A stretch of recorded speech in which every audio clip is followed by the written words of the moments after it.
All right, so good to know that you stay there on the program this morning on ITV. Yeah, we said that we are going to be looking at human trafficking issue this morning on the program.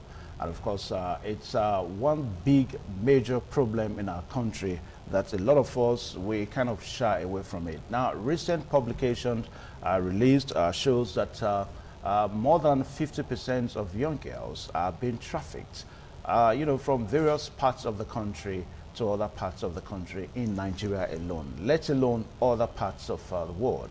And of course, as we speak now, we understand that the government of the day is not resting on its oars to ensure that people that are associated with human trafficking should be brought to book. But before we look at all that, we must talk about what is human trafficking. We must look at the causes of human trafficking, and of course we must begin to also suggest solutions to the appropriate agencies so that the badness, so to say, of human trafficking should be a thing of the past. Well, to discuss this morning, we are so privileged to have Mrs. Ifudu Chidebere Rebecca, who is the coordinator of NATIP, that's the National Agency for the Prohibition in Trafficking in Persons, Edo Delta State. Madam, you're welcome to this program this morning on my TV. Yeah, let's kick off by really knowing, when we say human trafficking, exactly what are we talking about? Yes, thank you very much, Evans. You're welcome. Good morning, everyone.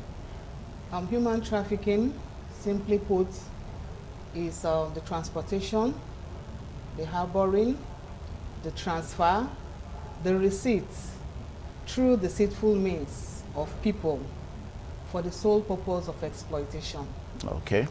In the layman's meaning, the movement of people from one place to the other through deceitful means. It could be in the form of abduction, kidnapping, by use of threat or force for the sole purpose of exploitation. Okay. Now, the issue of human trafficking kind of dates back to pre-modern times. During the slave trade era, we had it as an issue in parts of Nigeria, parts of Africa, and in other major parts of the world. But how come that human trafficking did not die with time? I mean, it's almost about the oldest, one of the oldest practices of humans, as it were. Yes, like you rightly said, in the past we dealt with slavery, slave trade as it were. When the Europeans came into Africa to take our brothers and sisters over there to be used as slaves in their plantations. And that slave trade, as we knew it, was established in the 1800s. But you find out that the new trend is modern day slavery, which is human trafficking. Africans are now trafficking Africans. So the slavery we knew was abolished, but it is still rearing its head in human trafficking, what we term the modern day slavery. Yes, you know, it's a criminal syndicate. They have the network where people come in, deceive the youth with the promises of a better offer outside the country. They deceive them into traveling out. At the end of the day, when they get to the destination country, they find out that it was all lies, and they suffer for it. Okay, now when you were trying to define what human trafficking means, you said that it has to do with the movements of persons for deceitful purpose from one place to another. Now, for some persons, they may see differently, that at times these people that become victims of human trafficking ab initio, from the onset, they were willing to follow their madams, in quotes, you know, to follow those people that traffic them from one place to another. Now, if a victim ab initio was willing to move from one place to another for greener pasture purpose, would you still say that that is human trafficking? Yes. You know, most people, majority, I will say 80% of the people that were trafficked were deceived. They didn't know actually what they were going into until they got to the destination country. Most of the victims we've had, in the past, they told us, they gave us their first-hand information. You know, the madams will deceive the young girls that they will take them out of the country to maybe be sales girls in big shops. But on getting there, they will use them as prostitutes. So 80% of those that are trafficked were deceived. Okay. Yes. Now, it's also on record that Nigeria as a country perhaps is one of the most notorious nation as it relates to human trafficking in the sub-Saharan desert. People say that more than 80% of young girls are being trafficked, young children are being trafficked within Nigeria alone.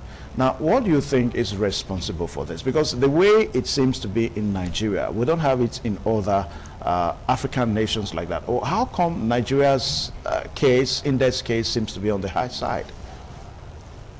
Well, I will start by saying that the internal displacement, the economic situation would have kind of heightened that thought about people wanting to leave, to go and see if they can make it elsewhere.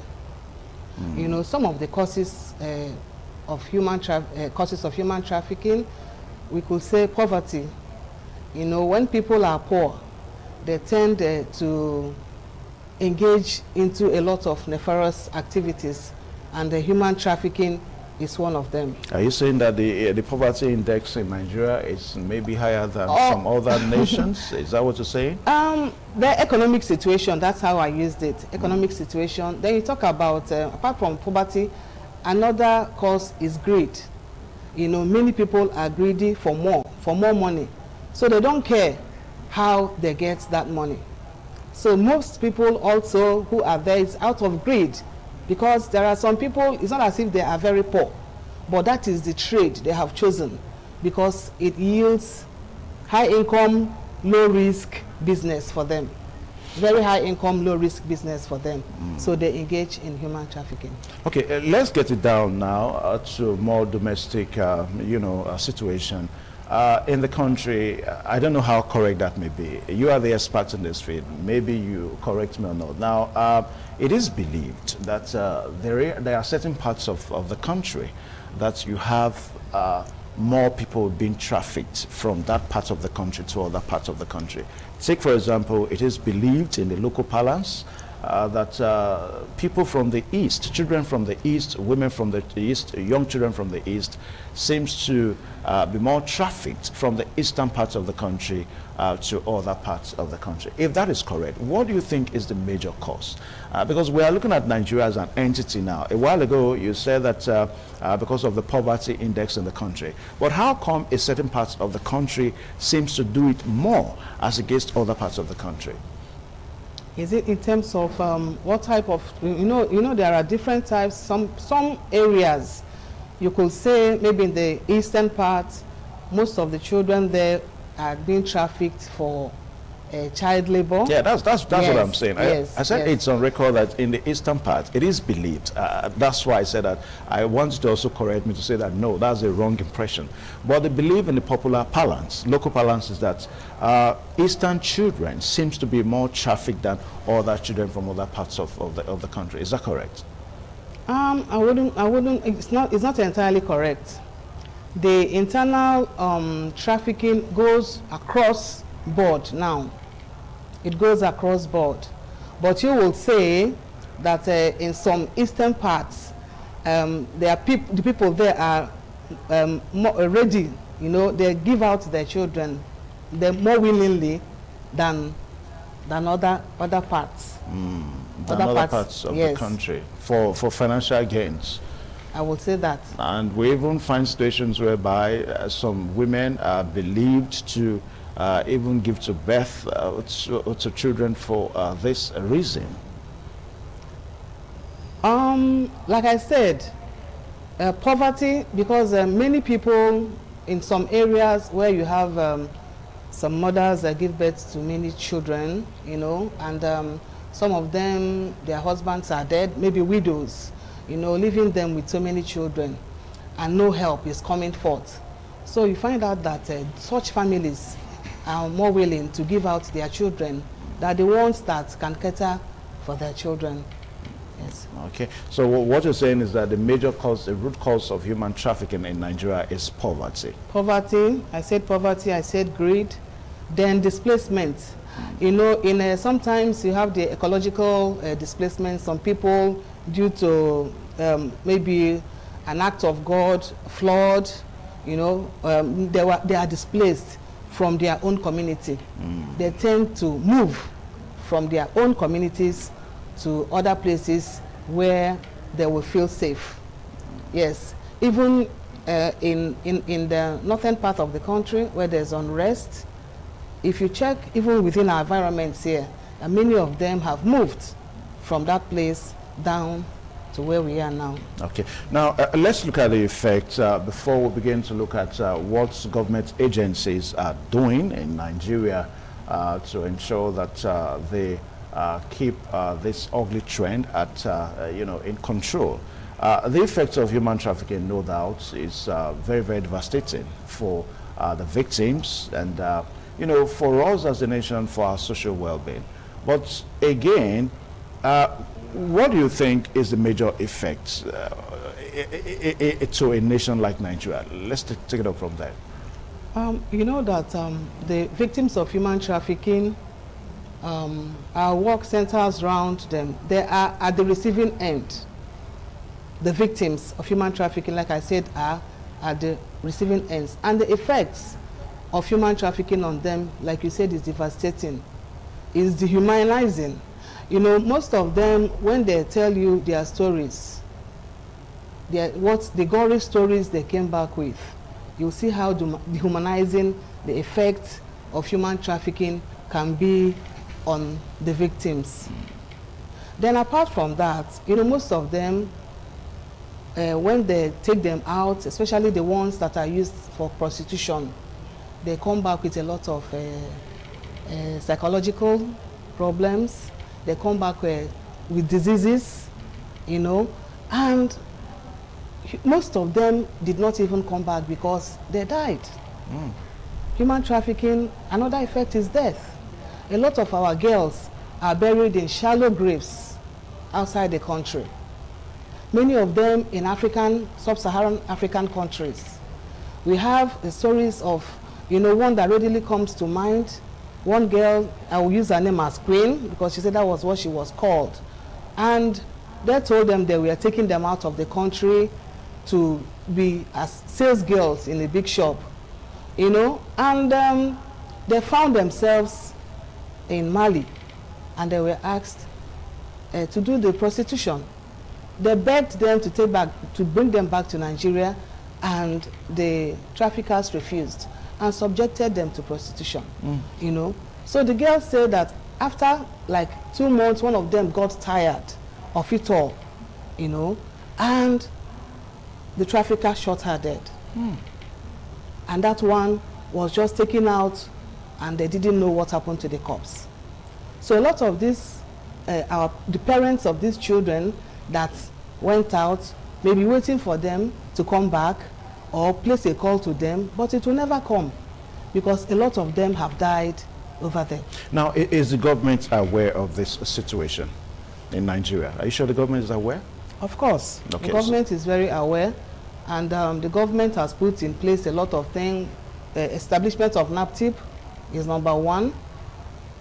In 2003, the government established National Agency for the Prohibition of Trafficking in Persons as the focal agency to fight human trafficking and irregular migration. So that is number one solution to this problem. Yes. So to what extent do you think NAPTIP is fighting that fight now? To what extent? Of course, we are at the forefront. We are at the forefront of the fight, and we are making a great headway. But how come we still have stories of people being trafficked if NAPTIP were to be on the ground? NAPTIP is fully on the ground, and there will not be a complete elimination of human trafficking, but we are trying to reduce it to the barest minimum. And not only NAPTIP alone, we have our collaborators, we have our partners who are helping us in the fight against human trafficking. Here in Edo State, Benin City, you have the Edo State Task Force, which I must commend the governor of Edo State, Mr. Godwin Obaseki, in his doggedness. He's an anti-human trafficking crusader. Okay, so the Edo State Task Force and our other partners and collaborators within and outside the country, we are all hands are on deck, you know, in this fight against human trafficking, and we are winning. Okay. Now, recently, I understand that you people initiated the blue box. That's what you call it now. Yes, as one of our working strategies, we have partnership, like I said. Okay. Partnership and collaboration. So the International Organization of Migration, IOM, who is a major stakeholder in this fight against human trafficking and irregular migration, is sponsoring the Blue Bus awareness campaign. What is that Blue Bus? In collaboration with the National Agency for the Prohibition of Trafficking in Persons. Yeah, can you throw more light on the Blue Box? The Blue Bus awareness campaign is a travel exposition. Yes, the Blue Bus is the Blue Bus. You will see the Blue Bus moving I don't understand. A blue bus moving around? Yes, it's a huge bus, like the BRT buses in Lagos. Yes. Oh, you have it in Benin here? Yes. But I've not seen... The Blue Bus was launched in February in Abuja. Okay. And after the launching, it moved to Lagos. It spent 6 weeks in Lagos. And now, since the 2nd of September, it has been in Benin. And we are covering 10 local government areas. We have Esako North, East and Central. We have Ikpo Baoka. We have Go, to mention but a few, 10 local government areas. And we've gone halfway. So we will continue the remaining ones starting from tomorrow. So it's a on-the-spot,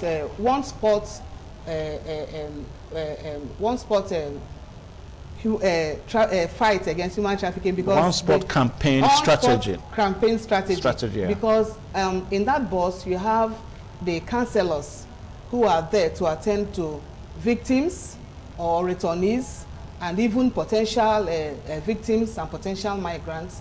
They'll have the services of our counselors who are there to counsel them and to rehabilitate victims, while our public enlightenment officers are making, you know, educating them and sensitizing them on the dangers and ills of human trafficking.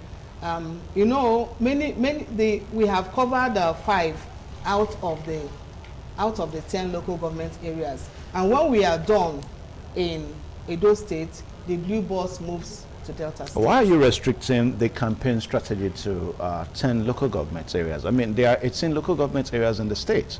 What gave rise to that? Is it because these 10 local governments are the major local government areas that are set? There are the major local governments, and then 5 of them are the most endemic areas, okay, where the message are needed most. Then the Blue Bus goes to Delta State. Okay. And hopefully when it's done in Benin, it comes back to Benin. Okay. Yes. All right. So let's look at because we must also talk about the solutions, and just like what you said, that NAPTIP is on the forefront to ensure that they discourage human trafficking in Nigeria. But let's look at solutions on the home front. Do you think parents have what it takes to actually help governments to disabuse the minds of would-be parents that want to give their children up for human trafficking? Yes, I would say that the family values are fast eroding. We all know that the family is the first school for any child. Once a child is born, the family is the first school. So the family has a great role to play in the fight against human trafficking. Most times I think that the parents of this generation have actually failed their children. Because you find out that the mother goes out to work, the father goes out to work, and the children are left alone. Last month alone, we recorded about 20 cases of child defilement. You know, and it's this type of crimes are committed when the parents are absent, when there's no adult in the house. So it starts from there. Parents have a huge role to play in teaching their children moral values, teaching their children what is good and what is bad. Then from the parents, from the family, we move into the schools. Because you find out that most times, I would say, that children spend more time, active time in school than in homes. So also the teachers and the school authorities also have a role to play in impacting this knowledge in the children in the fight against human trafficking. Then the larger society also have their own role to play. We are not removing the clergy, we are not removing the church, the Christians and the Muslims. Everybody has a role to play in educating our younger ones on the ills and the dangers of human trafficking. We should be able to teach our children to choose right. There's one little girl that, you know, they reported her case in her office. She called him uncle, but I know it's not an uncle. One of those idle people in their compound asked her to go and buy bread. The girl went and purchased the bread for him and brought the bread. And he asked her to enter into his room. When she entered into the room to give him the bread, she was raped. You see? So parents have a lot to do. You tell your children, you know, you educate them on what to do. You know, that even if you run an errand for somebody, you may not go into the room to deliver, you know. So this is the other one. We have a stepfather raped a 9-year-old child. So the family has a lot of a role to play in this. Our children should be educated wherever they are, in the schools, in the homes, and in churches. Let them be able to choose right from wrong. And if they are educated, like I advocate for aggressive, massive awareness creation, and catch them young, even catch them younger, from the primary school level, you know. And you have to bear in mind your target audience. You know the language you will use to educate them. So if they understand this at a very tender age, I know that they will not fall victims.